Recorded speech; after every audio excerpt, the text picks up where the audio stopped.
Hi guys, this is Namcraft and welcome back to the series of Starcraft English commentary. This is gonna be another one of those guaranteed to be epic, awesome, exploding kinds of games with saliva coming from the drone's mouth and goo coming from the butts of the zealots. Yes, that's right, it's gonna be Soulkey versus Stork as part of my DPL series. This game is released early only for those who support me without ads. If you have supported me in the last 30 days, please find the video in a private playlist mentioned in the video description. If you have not supported me, you just watched this game released a couple of days later, like other, small folks around King's Landing.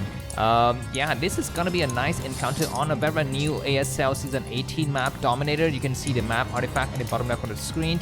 Looks like Soulkey is gonna be spawning at the 6:30, 7 o'clock position, and Stork is gonna be spawning at the 3 o'clock position. Here are the map stats. So it looks like out of 42 games, Protoss enjoys only a 39% win rate out of 43 games. So this is kind of abysmal, although these stats are expected to change because these maps are new, so of course the players it's just getting used to it. And I think one of the reasons why this map is so bad for Protoss is because, with the exception of your expansion, the rest of the map is going to be on the high ground while you're on the low ground. So if the Zerg player could just contain you, is that what it is? I don't know. Maybe I'm thinking of a different map. Maybe I'm wrong.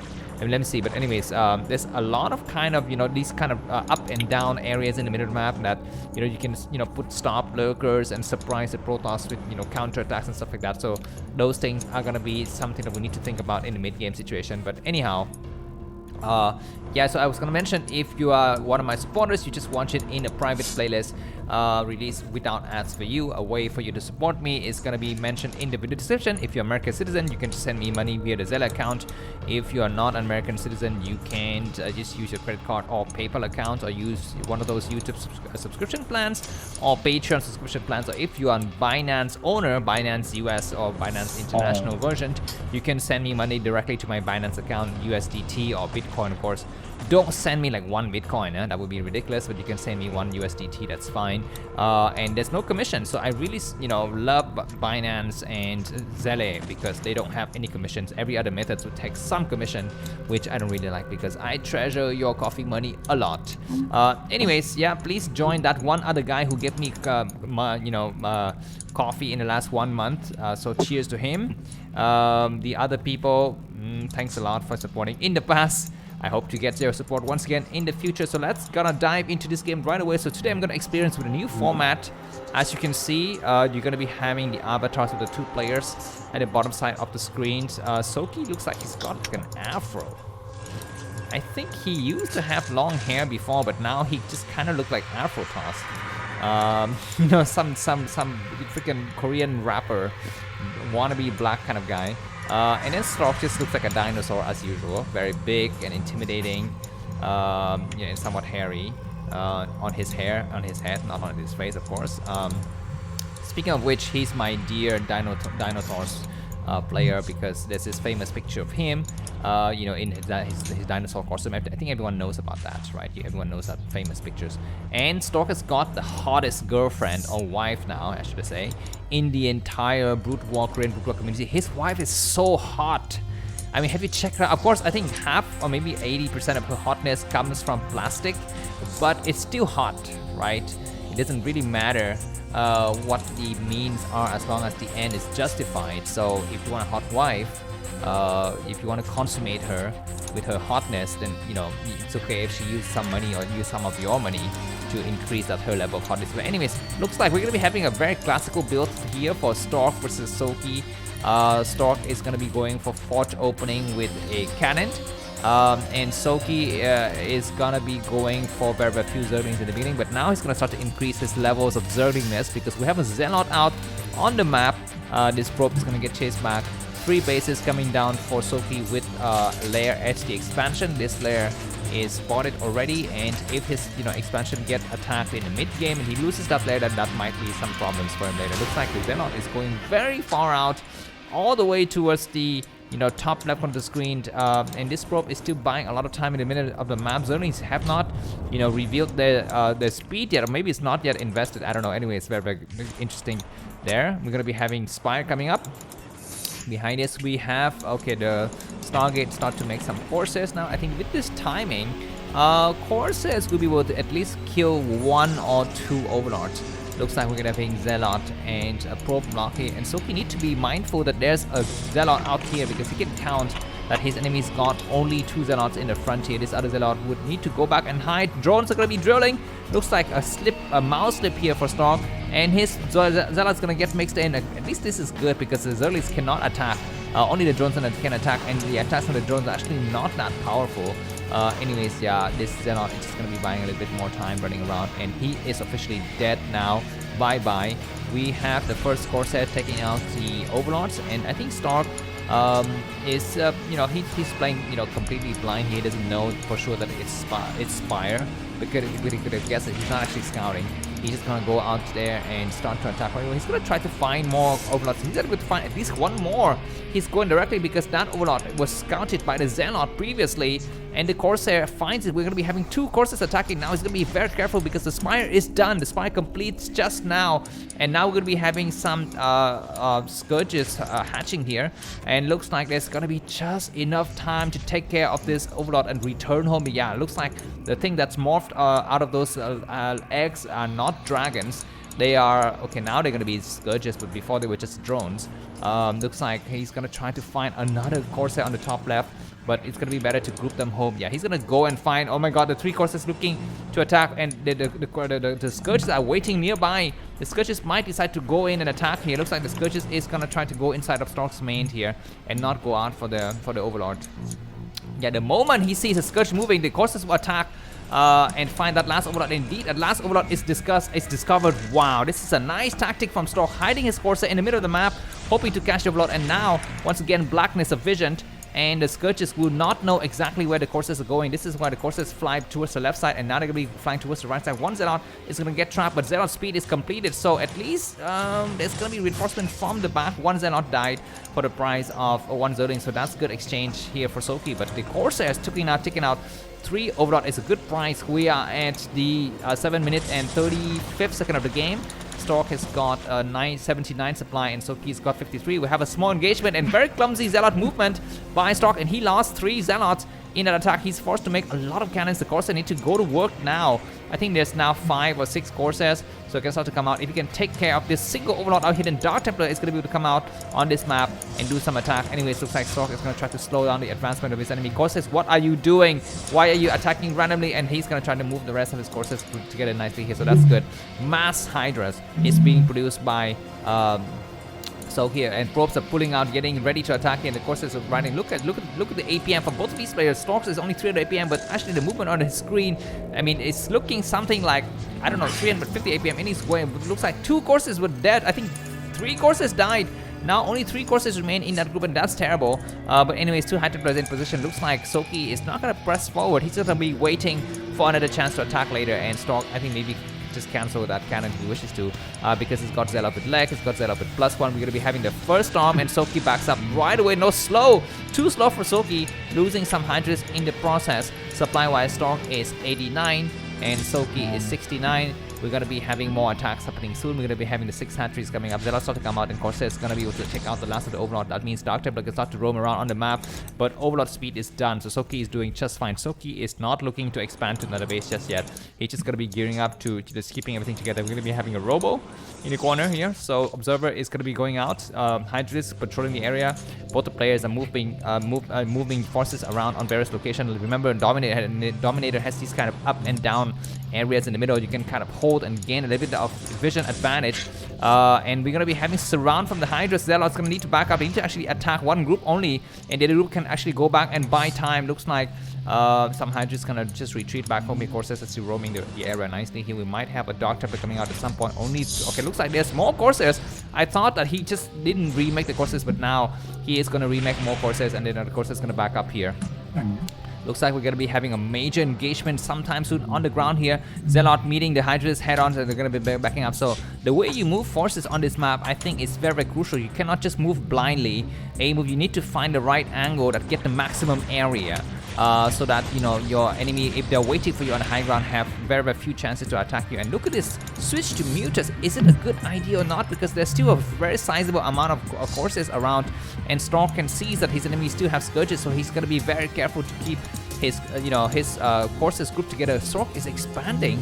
He's expanding towards the 130 position. We have a single Dark Templar going around looking for places to attack. And the game is going to get very interesting in a few minutes here. Stork will need to hold at his expansion, and Soulkey with his massive ground and air army we need to deal some significant damage. We have a small encounter in the middle map. Looks like this Corsair has trailing vision. He sees the Mutualist, and he's gonna just, go towards the left side with his Corsairs, and where the Zealots going. The Corsairs need to get grouped up together and attack either the Skirmishes or something else. These Zealots are wasting their lives in the middle map. This is a terrible army movement here for Stork. What is he doing? He's got some Dragoons in the area. He's gonna be waiting at home for the Dragoons here. Yeah, he might lose 2 or 3 Zealots in the process. Stork is up by about 10 supply, but he lost a lot of Zealot and wasted their shield in the process. The Corsairs are gonna have to return home now. That 130 base, is it accessible by land? I think it is. Anyways, the High Templars got sniped right away, and the Mutualist is gonna back up here. 0 Mutualists were lost in that engagement, so that was good for Soulkey. Look at Soulkey's supply shooting up very, very nicely. He's now 121 supply, Stork 117. We're gonna be having this Forge getting sniped, and Stork can actually blow a storm at him, and indeed he's gonna try to do a nice storm attack, which is great. Now the rest of Stork's army can come out. He's got overwhelming amount of force. He can easily regain this high ground advantage, high ground area out of his expansion. Looks like this Dark Templar is gonna get spotted, and Hydra start to move to that area. And Stork has expanded towards the 130 position, and Soulkey is gonna expand towards the 1030 position now. So both players are eye for eye, teeth for teeth. Stork is still only on even supply with Soulkey, but his new base is gonna provide him with new minerals intake for him to allow to continue with the battles here. These Mutualists are gonna need to find High Templars to snipe. Stork's gonna move counterclockwise. No, yeah, he's gonna move counterclockwise now before he's moving clockwise a little bit here. The Corsairs escorting the Dragoons. Looks like these Mutualists are gonna get chased around a little bit by the Corsairs. Need to back up, and we're gonna be having some Dragoon support from the back, so which is fine. Looks like advancement from the right side from Stork, and Soulkey backs up. I feel like on this map, Soulkey could try to go for counter-attack around the clockwise direction, right? While he meets his enemies anti-clockwise, he can send a small force of Zerg on the other side to try to attack this new base at the 130 position. Of course, you need to know about it first. I don't think Soulkey is aware, because he did not send anything to that area for the longest time possible. He just waited around and tried to take his enemies expansion to high ground only. But now we do have some Hydra start to move to that area, and Stork is going to be able to go out there to face it. We have a small look at Stork's, yellow big blot of forces in the middle. Is so threatening. It's so, I don't know, it's just so like it's so scary. If you're a Zerg player and you're facing up against this huge ball of Protoss, you must be very, very scared. But anyways, looks like the fourth base for Soulkey is gonna get up soon. Stork has already saturated his third bases. We are still on medieval techs for both of these players, especially for Soulkey. He has not taken Hive. I don't see the Queen's Nest. There might be a Queen's Nest somewhere, but I don't see it. Anyways, this Hydra is gonna try to go for a flank, but that's not enough.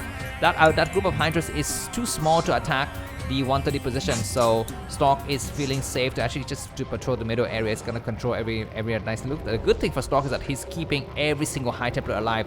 High Templars have been alive for the longest time possible. We're gonna be having a small engagement here. Now Stork knows that the enemies has got some Hydras in his area, and those Hydras are gonna get trapped. There's no way for them to escape. Stork's gonna surround them from both sides. He's gonna start to attack now. These Hydras got nowhere to run, no place to hide, no tables to cover from. And they're gonna get completely cornered. They might try to go towards the 1 o'clock position. We're gonna be having some storms attacking, and very, very good from Soulkey to actually try to find some High Templars. Not able to find any. And now we're gonna be having Corsairs chasing the Mutualists to their deaths. Looks like the Mutualists are forced to split up, but we're gonna be having Scourges support from the back. Stork, what are you doing? Return home. He's got, I think, maybe 3 or 4 Corsairs still remaining, and now looks like Stork is his ground army is huge. It's ridiculously large, and it's gonna be the moment for him to strike either the 1030 position or just attack right into Soulkey's heart. Right in the expansion. That would be another place he can attack. Looks like he's gonna try to ID through the 9 o'clock base here with a lot of Zealot, and these Hydras gonna get surrounded from both sides. Hydra need to return. It's gonna try to take out as many Dragoons as possible before they die, and indeed there's some small skirmishes between these two players, and now the lurker line in the back is going to provide a bit of coverage here for Soulkey. This is a little bit easier area to attack, and looks like where are the observers? I don't see it. Now there's going to be observers, so these few lurkers get destroyed, and Stork is kind of wedging himself between the two bases. I don't like that positioning for Stork though. He's gonna try to attack the 1030. Need to actually be careful not to lose his observer. The observer is actually nicely placed. Dragoons attacking on the right side. Hydra needs to cast the storm Reinforcement from the back is meeting some Dragoons as well. And indeed, this base will fall Storm. Oh, take over everything here. Dragoons need to come in and attack the Lurkers. And indeed, there is going to be a very, very nice Storm here. But reinforcement from the back. High Templar need to cast a lot of Storm. Only Dragoons remain. Zealots have all died in the battle. And yeah, these Storms are just buying a lot of time. But Stork is going to be losing his entire army. And Soulkey is up in supply slightly, and now the player is going to be having even supply. But that was a nice victory for Soulkey. Stork loses everything. He lost everything in engagement. I don't feel like there's going to be any way for Stork to come back. The only advantage he's got is that Soulkey has not gone to Hive. He's only started Hive now. He has not. He's still on very, very kind of bad tech. So if Stork have amassed a lot of high templates in the previous minutes, he's gonna be having them ready for defense in the upcoming minutes. He's gonna try to take a fourth base.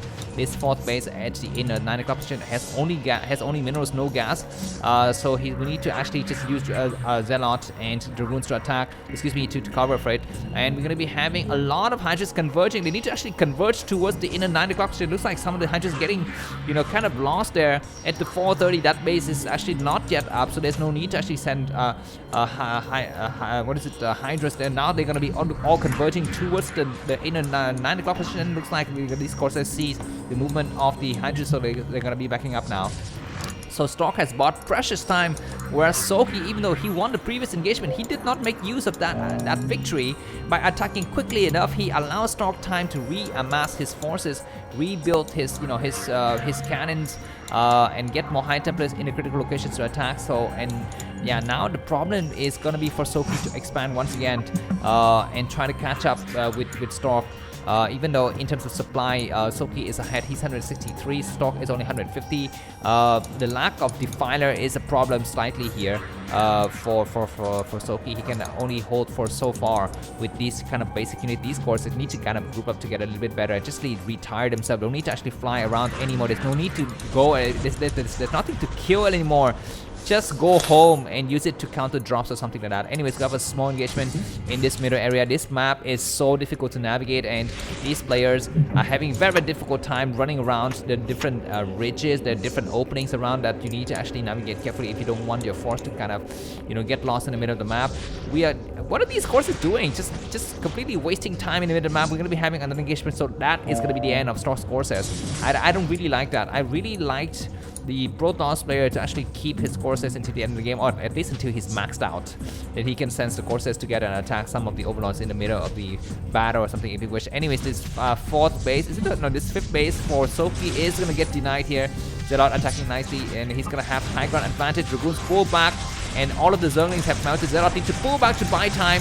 More Storm attacking, and that last Lurker is gonna fall. These Zealots need to pull back because the Lurker is so strong. But anyhow, that hatchery is gonna be falling. There's no way to save it. But reinforcement from the back. Oh my god, this is gonna crush Stork. He's gonna try to hold the high ground with a lot of high templates. Defiler is out, but no energy. I don't think so. So Stork is making the Zerg army bleed a lot in this attack. Need to reinforce from the back with more Zealots if you wish to win this battle. But his high templates is so cost efficient. He's casting so many Storm, even more Storm to slow down the Zerg advancement. We have some drop in the main though that completely was missed by the Observer. Anyhow, in the last minute, it looks like the Dragoon's gonna melt and they need to back up now after the battle is over. Both players are even in supply, but Soulkey has lost a base. Soulkey has lost a base and Stork has gained a base. Stork suddenly has expanded towards the 430 position, while he's buying so much time, you know, keeping the Zerg forces running around and trying to, you know, go back and make it look like he's expanding towards the 1 o'clock position, but he's not expanding there anyway. Yeah, and finally this drone is gonna come out to try to retake the base. Stork is buying so much time with just his, you know, a small group of Dragoons that just drive his enemy back and forth. Zealot attacking once again. Take out the Defiler Mound would be great. He would be having Observer. You see this Zealot need to attack the Defiler Mound now. He's not in position to actually attack. We're going to be having Hydras coming to attack the 430. We're having 3 battles at the same time. This Defiler Mound is going to be falling. But I want to take a look at the 430 attack. We're going to be having cannons on the high ground already, so these Hydras cannot get on the high ground. Reinforcement from the back is doing so much damage, and yeah, the Defiler Mound is gone, so Soulkey is in serious trouble. He's still ahead by about, you know, 15, 20 supply, but he's lost critical buildings and he's forced to rebuild his 5th base, where Stork is coming up to 5 bases as well, but Defilers are out. Defilers are out, and this is everyone's nightmare if you're not Zerg, and this base falls in a blink of an eye so quickly. Probes are forced to run around without high templates, without Reavers. It's impossible to fight these Lurkers under Dark Swarm. Stork is doing the best he can with his storm, but I don't think it's going to be enough. He's going to need to storm more. Indeed, he's going to storm more. He needs to actually find the lurkers that are actually damaged and storm those, and not just storm random locations under the Dark Storm. How many lurkers going to be reinforcing? Actually, Soulkey doesn't need to commit the so many lurkers to the Dark Storm, because they would just all get eaten up by the storm. Need to actually commit them one by one. I think will be a lot better. But his purpose is here to actually snipe the Nexus, so he's gonna just waste some lurkers to accomplish that goal. And indeed, this Nexus is gonna be falling. But Stork has got a new base, so 4 bases versus 4.5 right now. For Soulkey is going to be what we have, and looks like the Dark Swarm is mounted at the last minute, and the rest of the lurker is going to get pushed back. I want to take a look at the supply in a few minutes. It looks like we're going to be having more Zealots attack here, and reinforcement. And we're going to be having finally attack against the 430. If Soulkey can take this base out, then Stork is going to be losing 2 bases at once. This is going to be a critical attack. He's starting to send the rest of his forces in this area. He's not in the location to attack. The shuttle flies back, and he will possibly see that it's going to be a huge attack. Where's the Defiler? There's the Defiler. We're going to be having Dark Swarm under this, and the rest of Stork's army. Are they going to be making it on the high ground? Yeah, they're going to be able to make it on the high ground on time here. Zealot is going to be able to attack on the Dark Swarm, and we're going to be having Storm support from the back. Zealot need to pull back just to buy time here, and Storm needs to storm the southern side. He is storming some of these areas. Archon need to come out here and destroy the rest of the lurkers. Indeed, there's going to be some lurkers attack here. Looks like the last of the lurker is going to be falling, so this base is saved temporarily here for the time being, and the game is so tense once again. Soulkey's economy is in tattered. His tech is destroyed several times, up, down, and over. But Stork's economy is also not doing so well as well. We're going to be having more attack. We are at the 21st and 56th second of the game. Stork has got 110 supplies, Soulkey 135. And Soulkey is once again advancing on several fronts with his cracklings. Stork needs to switch to Reavers. I don't know how much money or gas he has, and whether it's going to be useful to actually switch to Reavers. He's flying around with a single shuttle, which is nice. The shuttle doesn't have speed, so Soulkey can actually make some Scourges to snipe it, but he's allowing his enemy to just fly around and deal significant damage to his economy, and just really disrupt the the advancement of his front army, because he's forced to defend on the back as well as on the front. Anyways, yeah, we're gonna be having Zealots attacking the middle of the map here without observer. It looks, yeah, Stork's army has been completely nullified. Like, he's got no armies anywhere. And Soulkey, if he really is focused on this game plan, he's gonna send a small squadron of forces to take out the 130 position, while his main armies, keep Stork's main army occupied in the middle of the map. Looks like these Defilers have enough energy, so they're gonna start to find another place to attack now. These Archons are nice and beefy, but I want to see the presence and the participation of Reavers. Stork can not just win with Archons alone. We're gonna be having Protoss trying to gain the high ground here, but there's so much stuff from Zerg, man. It's just so like that is a nice play as well to completely soften up those forces and make sure that they're ripe to be eaten by the Zerglings and the Lurker spikes later. Anyways, yeah, looks like Stork is playing a very kind of losing battle. He's gonna reinforce from the back with some high temperatures. He's gonna be able to cast some storms from the low ground and slowly crawl forward and take some of his enemies forces out one by one here. Yeah, morphing into Archon and doing very good trades here. These Zealots have been damaged from before, so they need to be super careful. Stork has got +3 weapon, +2 armor, +2 shield. One more nice attack here on this high ground to push those forces back. And we're going to be seeing a small army movement in the map, and the observer sees it. So Stork is backing up with the rest of his forces, and yeah, he has not yet retaken the 9 o'clock, the inner 9 o'clock position. He's got some Zealots in that area just to take a look at it. It looks like Soulkey is expanded as well to a new place on this map. He's expanded towards the 11 o'clock position. So that is something we need to think about, and I think by now Soulkey can start to make Nidus canals. Why doesn't he make Nidus canals is something that I don't understand, because this map looks like the bases are very far from each other, and instead of attacking the middle area, you just completely use those portals to send your forces around. Drones getting transferred to a new base. Looks like Stork's sending a small group of Zealot to attack it, but I think some lurkers are in the area already, and more reinforcement from the back. Zealot's gonna try to get inside the main base. What is gonna be Stork's plan? He's attack some observed forces in the middle of the map, and he bleeds some of the Hydras, which is good. But he needs to do something about his enemy's new base here. We're going to be having more storming attacking that group of forces, and Zealot's going to try to attack here. Looks like this small choke is being a very big impediment for both the players. They're finding it very difficult to navigate these small, narrow areas. These two Zealots are going to die heroically for the cause of the Brotherhood of the Zealot Order. Alright, what else is happening on this map? Looks like just complete, I guess, still the same situation as before. Soulkey is slightly in the lead, but he's not yet closing out the game. He's maybe he's also just using this game as a way to practice for the upcoming the coming ASL. Yeah, Soulkey was almost close to actually going out there and attacking Stork's new base, but at the last minute he gave up.